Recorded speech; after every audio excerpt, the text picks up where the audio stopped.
Les estrelles internacionals del jazz han convençut i molt el públic del 5è Caixa Penedès Bijazz.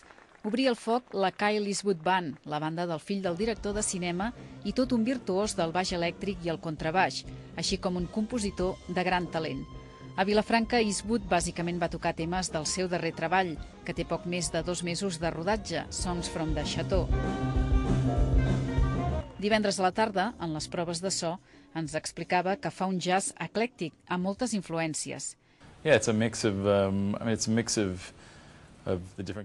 una barreja de diferents classes de jazz. A mi m'agraden diferents tipus de música en general, el rhythm and blues, el funk, també molt, tota mena de música. També les cultures modernes, per tant, hi ha influències de totes aquestes coses en la música que escric. Quan a què en pensava del bijazz, Eastwood ens deia que estava encantat amb aquesta fórmula perquè uneix dues de les seves passions.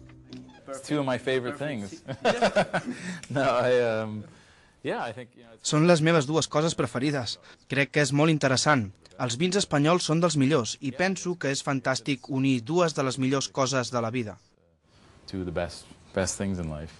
Eastwood tocava per primera vegada a Vilafranca, però ja ha tocat anteriorment a Barcelona i altres punts de l'estat.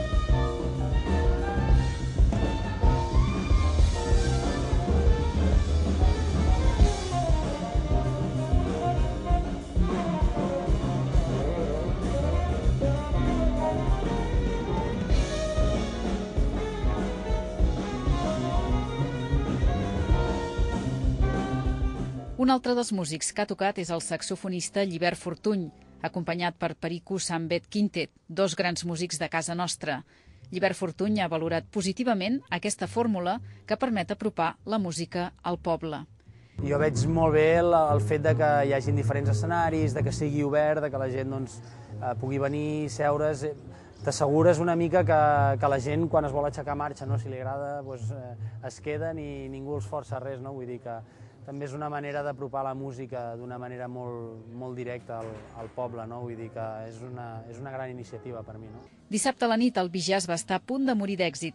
I és que l'expectació creada per sentir tocar la banda Tower of Power va ser tanta que es van haver de treure les cadires de la plaça Jaume I per permetre entrar a 1 miler de persones que no podien accedir al concert.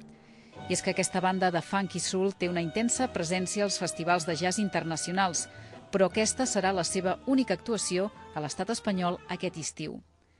Prèviament, el trompetista Terence Blanchard havia delectat amb el seu so depurat i impecable.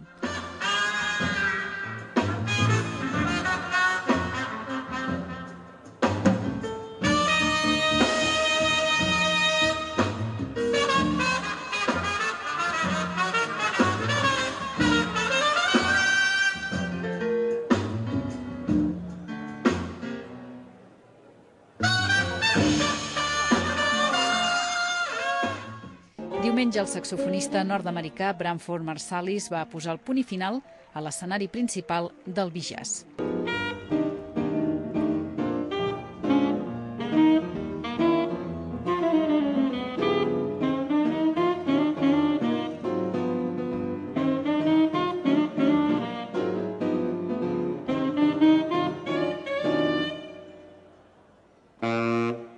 Quan a l'escenari de la Rambla, una de les novetats d'aquesta 5a edició, també ha funcionat bé i ha permès escoltar tocar a Xavi Díaz Quartet, els Paibus Groove, Mauri Sanchis, el combo de l'Escola Municipal de Música i els Penedès Brass Band.